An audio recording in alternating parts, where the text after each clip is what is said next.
Hello viewers, welcome to my YouTube channel learn with জয়।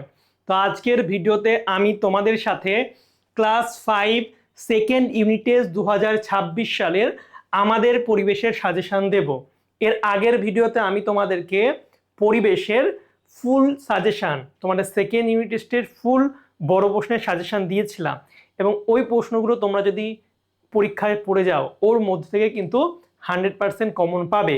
এই ভিডিওতে আমি তোমাদেরকে ছোট প্রশ্ন কি কি আসবে তার কিন্তু আলোচনা করব এবং উত্তরগুলোও এই ভিডিওতে তোমাদের বলে দেব। এই ভিডিওটা তোমরা যদি সম্পূর্ণ দেখো তোমাদের কিন্তু টেক্সট বই বা কিছু পড়তে হবে না, এই প্রশ্নের মধ্যেই কিন্তু তোমাদের পরীক্ষাতে আসবে। তো দেখো, তোমাদের আমি আগেও বলেছিলাম যে তোমাদের সিলেবাসে কি কি আছে। তৃতীয় অধ্যায় আছে পশ্চিমবঙ্গের সাধারণ পরিচিতি, চতুর্থ অধ্যায় পরিবেশ ও সম্পদ, পঞ্চম অধ্যায় পরিবেশ ও উৎপাদন।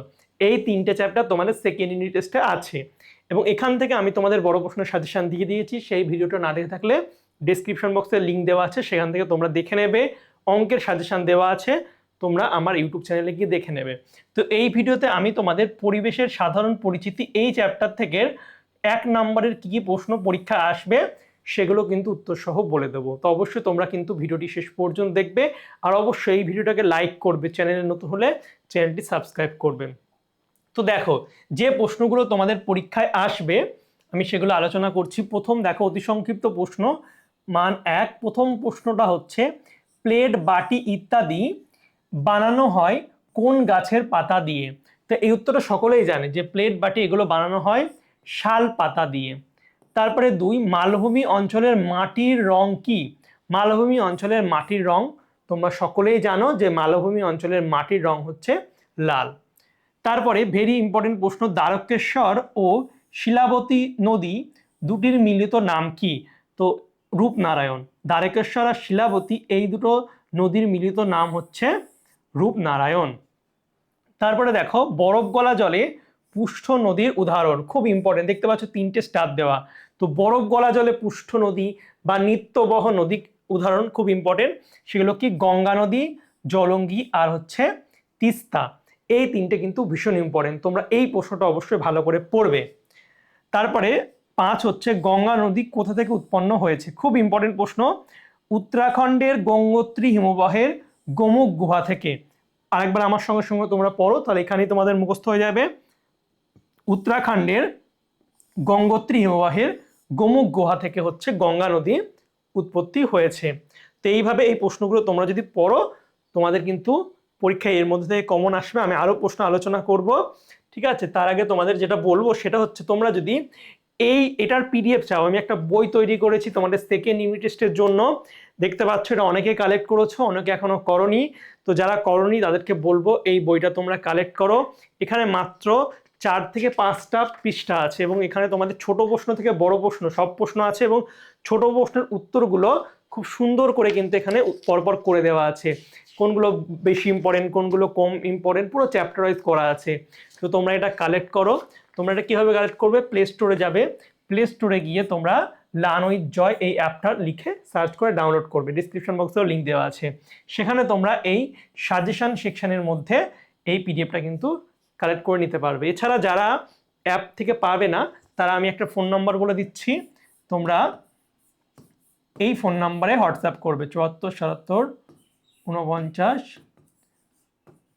57। এই নাম্বারে তোমরা হোয়াটসঅ্যাপ করবে, কেউ কল করবে না। হোয়াটসঅ্যাপে লিখবে যে স্যার আমি এই পিডিএফটা নিতে চাই, তাদের আমি কিন্তু একটা কিউআর কোড পাঠিয়ে দেবো, সেখানে পেমেন্ট করলে তোমাদের পিডিএফটা কিন্তু দিয়ে দেবো। তো যাদের যাদের দরকার তারা কিন্তু এটা কালেক্ট করে নেবে। তো এবার চলো পরবর্তী প্রশ্নগুলো আমরা আলোচনা করি। পরবর্তী হচ্ছে, বঙ্গভঙ্গ হয়েছিল কত সালে? তো এটাও দেখতে পাচ্ছ 3টে স্টার। বঙ্গভঙ্গ হয়েছিল হচ্ছে 1905 সালে হলো, ঠিক আছে? এবার দেখো, এবার হচ্ছে সাতেরটা কি বলছে? সাতেরটা দেখো, বাংলাদেশের জাতীয় সঙ্গীতের নাম কি?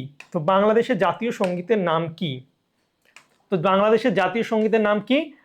সরি, বাংলাদেশের জাতীয় সঙ্গীতের নাম আমার সোনার বাংলা, আমি তোমায় ভালোবাসি। 1 মিনিট।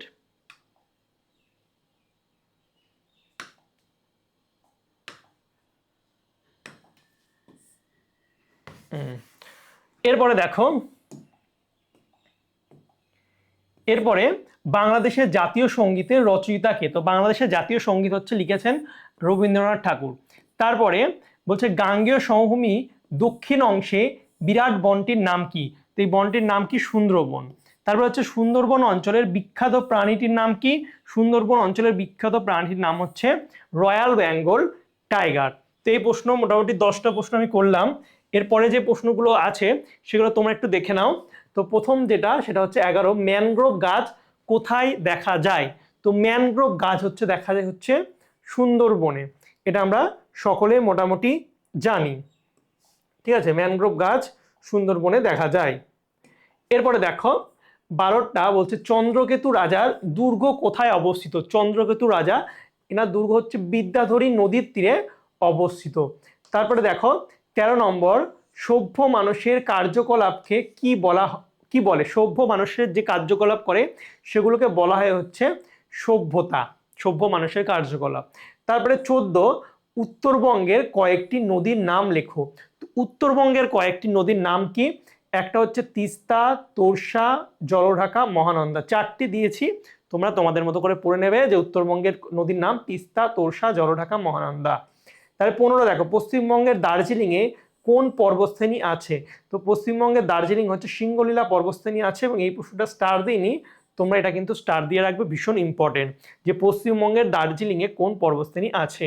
তো এই মোটামুটি 15টা প্রশ্ন হলো। আমি আরও কিছু প্রশ্ন আলোচনা করব যেগুলো কিন্তু বিভিন্ন স্কুলে পরীক্ষায় কিন্তু আসে। তো তোমরা অবশ্যই ভিডিওটা কিন্তু শেষ পর্যন্ত দেখবে। তো দেখো 16টা বলছে পশ্চিমবঙ্গের সবচেয়ে উঁচু পর্বতশৃঙ্গ কোনটি এবং এর উচ্চতা কত? এটা দেখতে পাচ্ছ 3টে স্টার দেওয়া আছে, ভীষণ ইম্পর্টেন্ট। তোমরা এটা প্রশ্নবিচিত্রেও কিন্তু প্রতিটা পেজে পেজেই পাবে যে পশ্চিমবঙ্গের সবচেয়ে উঁচু পর্বতশৃঙ্গ কি। পশ্চিমবঙ্গের সবচেয়ে উঁচু পর্বতশৃঙ্গ হচ্ছে সান্দাকফু, এর উচ্চতা কত? 3630 মিটার। সান্দাকফুর উচ্চতা 3630 মিটার। তারপরে দেখো মহানন্দা নদীর উৎপত্তিস্থল লেখো। মহানন্দা নদীর উৎপত্তিস্থল, এটাও 3টে স্টার দেওয়া আছে। কোথায়? দার্জিলিং জেলার ডাউহিল হচ্ছে মহানন্দা নদীর উৎপত্তি স্থল। তারপরে দেখতে পাচ্ছ 18 নম্বর প্রশ্ন, জলদাপাড়া অভয়ারণ্য কোথায় অবস্থিত?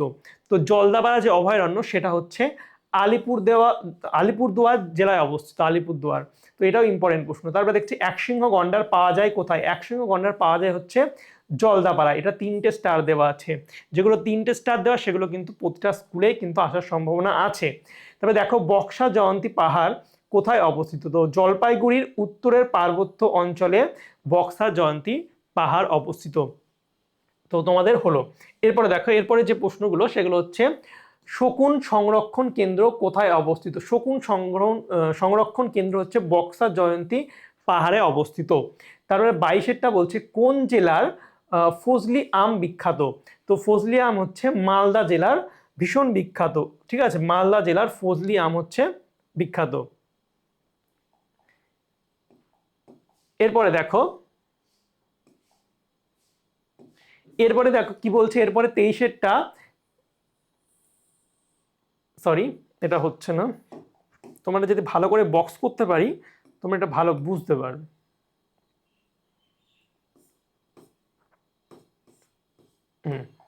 দেখো এরপরে তোমাদের 23-এরটা দেখো, 23-এরটা কি বলছে, কুলিক পাখিরালয় কোথায় অবস্থিত? কুলিক পাখিরালয়, কুলিক পাখিরালয় এটা হচ্ছে তোমাদের রায়গঞ্জে অবস্থিত। রায়গঞ্জের কুলিক নদীর তীরে হচ্ছে কুলিক পাখিরালয় অবস্থিত। ঠিক আছে, রায়গঞ্জের। এরপরে দেখো রায়গঞ্জে, ঠিক আছে, রায়গঞ্জ হচ্ছে কুলিক নদীর তীরে কুলিক পাখিরালয় অবস্থিত। এরপর দেখো এরপর যেটা আছে সেটা হচ্ছে তোমাদের টয় ট্রেন কোন শহরে দেখতে পাওয়া যায়? টয় ট্রেন কোন শহরে দেখতে পাওয়া যায়? তো টয় ট্রেন হচ্ছে তোমাদের হচ্ছে দার্জিলিং শহরে হচ্ছে টয় ট্রেন দেখতে পাওয়া যায়। যারা দার্জিলিংয়ে গিয়েছো তারা জানো যে দার্জিলিংয়ে টয় ট্রেন কতটা বিখ্যাত। তারপর হচ্ছে 25-টা কি বলছে, ঘুম রেলওয়ে স্টেশন কোন জেলায় অবস্থিত? তো ঘুম রেলওয়ে স্টেশন হচ্ছে কোথায় অবস্থিত? এটা হচ্ছে দার্জিলিং। দার্জিলিং হচ্ছে ঘুম রেলওয়ে স্টেশন আছে। এরপরে দেখো এরপর তোমাদের 26-এটা কি বলছে, টাইগার হিল কোন জেলার দেখতে পাওয়া যায়? টাইগার হিল কোন জেলায় দেখতে পাওয়া যায়? তো তো টাইগার হিল কোথায় দেখতে পাওয়া যায়? টাইগার হিল হচ্ছে দার্জিলিং জেলায় টাইগার হিল দেখতে পাওয়া যায়। এরপরে দেখো, এরপর আমাদের 27টা কি বলছে, যে বক্সা অরণ্যের প্রবেশদ্বার কাকে বলা হয়? তো বক্সা অরণ্যের প্রবেশদ্বার হচ্ছে বলা হয় হচ্ছে আলিপুর দুয়ারকে হচ্ছে বক্সা অরণ্যের প্রবেশদ্বার আলিপুর দুয়ারকে বলা হয়। তারপরে দেখো, তারপরে হচ্ছে মালদা জেলার সদর শহর কোনটি? তো দেখতে পাচ্ছি এটা হচ্ছে 3টে স্টার দেওয়া, মালদা জেলার সদর শহর। তো মালদা জেলার সদর শহর হচ্ছে ইংলিশ বাজার। ইংলিশ বাজারকে মালদা জেলার সদর শহর বলে। তারপর আত্রেয় নদীর পূর্ব দিকে অবস্থিত শহরটি, তো আত্রেয় নদীর পূর্ব দিকে হচ্ছে বালুরঘাট এই শহরটি আছে। নেক্সট দেখো 30 নাম্বার, মুর্শিদাবাদ জেলার সদর শহর। এটা ভীষণ ইম্পর্টেন্ট, দেখতে পাচ্ছ 3টে স্টার, অনেক স্কুলে দিয়েছে। তো বহরমপুর জেলায় হচ্ছে মুর্শিদাবাদ জেলার সদর শহর। তো কোন জেলার সদর শহর কি, এই টাইপের প্রশ্নগুলো কিন্তু তোমরা ভালো করে পড়বে, বিশেষ করে নিজের যে শহর সেটার নামটা ভালো করে পড়বে, দিয়ে দেয়, ঠিক আছে, প্রশ্ন দিয়ে দেয়। এরপরে দেখো বলছে 31, এটা অর্কিডের জন্য বিখ্যাত শহর হলো। অর্কিডের জন্য কোন শহর বিখ্যাত? তো কালিম্পং হচ্ছে অর্কিডের জন্য ভীষণ বিখ্যাত। তারপরে দেখো 32 বলছে কি চিড়িয়াখানা ও আবহাওয়া অফিস কোথায় অবস্থিত? এটা অনেকেই পারবে যে চিড়িয়াখানা কোথায়, আলিপুর দুয়ার বা আলিপুরে হচ্ছে চিড়িয়াখানা অবস্থিত। তারপর দেখো, তারপরে হচ্ছে 33, এটা রূপনারায়ণ নদীর তীরে অবস্থিত শহরটির নাম। তো রূপনারায়ণ নদীর তীরে কোন শহর আছে? রূপনারায়ণ নদীর তীরে হচ্ছে তমলুক শহর হচ্ছে রূপনারায়ণ নদীর তীরে। তারপর দেখো, তারপর হচ্ছে 34টা বলছে তাম্রলিপ্ত এর বর্তমান নাম। এটা তোমরা প্রশ্ন বিচিত্রাতে অনেক স্কুলেই পাবে যে তাম্রলিপ্তের বর্তমান নাম কি। ইম্পর্টেন্ট প্রশ্ন, তাম্রলিপ্তের বর্তমান নাম হচ্ছে তমলুক। তারপর আইআইটি নামক শিক্ষা কেন্দ্রটি পশ্চিমবঙ্গের কোথায় অবস্থিত? তো আইআইটি তোমরা শুনেছ, আইআইটি পশ্চিমবঙ্গের ভীষণ একটা ইম্পর্টেন্ট বা নামি শিক্ষা কেন্দ্র, যেখান থেকে কিন্তু প্রচুর ছেলে পেয়ে বড় বড় মাপের চাকরি পায়, গুগল, ঠিক আছে, মাইক্রোসফট। তো এটা কোথায় আছে? এটা হচ্ছে খড়গপুরে আছে। খড়গপুরে আইআইটি, অনেক তোমাদের দাদা দিদি যারা আছে সকলেরই কিন্তু পড়ার স্বপ্ন যে আইআইটিতে পড়বে, বিশেষ করে যারা পশ্চিমবঙ্গে আছে, খড়গপুরটা, ঠিক আছে, ভীষণ। এরপরে দেখো, 36 কি বলছে, পশ্চিমবঙ্গের কোথায় সবচেয়ে বড় রেল স্টেশন আছে? পশ্চিমবঙ্গের সবচেয়ে বড় রেল স্টেশনও কোথায় আছে? খড়গপুরে আছে, ঠিক আছে। মহেন্দ্র সিং ধোনি কোথায়, কোন রেল স্টেশনে জব করতো? তোমরা যদি চিনে থাকো ধোনিকে, অনেকে হয়তো চিনবে না, আমাদের ক্রিকেটার, আমাদের ক্যাপ্টেন ছিলেন। তো তিনি কোন স্টেশনে জব করতেন, এটা যদি জানো কমেন্ট করে অবশ্যই জানাবে। তারপরে দেখো 37, সমুদ্রের ধারের একটি পর্যটন কেন্দ্রের নাম। সমুদ্রের ধারে একটি পর্যটন কেন্দ্রের নাম কি? দীঘা। দীঘাতে কে কে গিয়েছো এটাও কিন্তু অবশ্যই বলবে আমাকে। তারপরে দেখো বোটানিক্যাল গার্ডেন কোন জেলায় অবস্থিত? বোটানিক্যাল গার্ডেন হচ্ছে হাওড়া জেলায় অবস্থিত। তারপর বলছে কোন জেলায় ছৌ নাচ বিখ্যাত? তো ছৌ নাচ হচ্ছে পুরুলিয়া জেলায় ভীষণ বিখ্যাত। তারপরে বলছে কোন জায়গা মাটির পুতুল ও সরপুরিয়ার জন্য বিখ্যাত? আমার শহর, ঠিক আছে, কৃষ্ণনগর হচ্ছে মাটির পুতুল আর সরপুরিয়ার জন্য বিখ্যাত, কৃষ্ণনগর, ঠিক আছে। তারপরে দেখো, তারপরে বলছে পশ্চিমবঙ্গের রাজধানী, এটা তো সকলেই পারবে যে পশ্চিমবঙ্গের রাজধানীর নাম কি? পশ্চিমবঙ্গের রাজধানী হচ্ছে কলকাতা। এরপর দেখো, এরপর 42 বলছে রেল ইঞ্জিন তৈরির কারখানা বর্ধমান জেলার কোথায় অবস্থিত? বর্ধমান জেলার রেল ইঞ্জিন চিত্তরঞ্জন। ভীষণ ইম্পর্টেন্ট প্রশ্ন, তোমরা অনেকে প্রশ্ন বিচিত্রা যারা সলভ করেছো তারা তো অবশ্যই পড়েছো যে চিত্তরঞ্জনে রেল ইঞ্জিন তৈরির কারখানা আছে। তারপরে দেখো নেক্সট প্রশ্ন, পশ্চিমবঙ্গের কোথায় লৌহ ইস্পাত শিল্পকেন্দ্র? তো লৌহ ইস্পাত শিল্পকেন্দ্র আছে হচ্ছে দুর্গাপুরে।